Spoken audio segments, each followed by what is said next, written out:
Hello everyone, সেই দিন সকাল সকাল আমি রেডি হয়ে নিয়েছিলাম খাতড়া যাবার জন্য। আমার কিছু কেনাকাটার ছিল, আর আমি কাকুর সাথে বাইকে করেই গিয়েছিলাম খাতড়া। তো গিয়ে পরেই আমি গিয়েছিলাম স্নেহাদের বাড়ি, আর আমি গিয়ে পরেও কিন্তু দেখি স্নেহা তখনও রেডি হয়নি, বসে বসে রিলস দেখছিল। তো তারপর আমরা একটা দোকানে গিয়েছিলাম কেনাকাটা করতে, তারপর সেখান থেকে গিয়েছিলাম একটা রেস্টুরেন্টে একটু খেতে।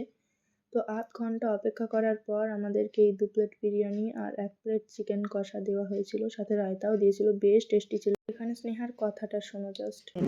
কেউ যদি খেতে চাও আমার সাথে কন্ট্রাক্ট করতে পারো। খা খা। না তোমার ভালো লাগে।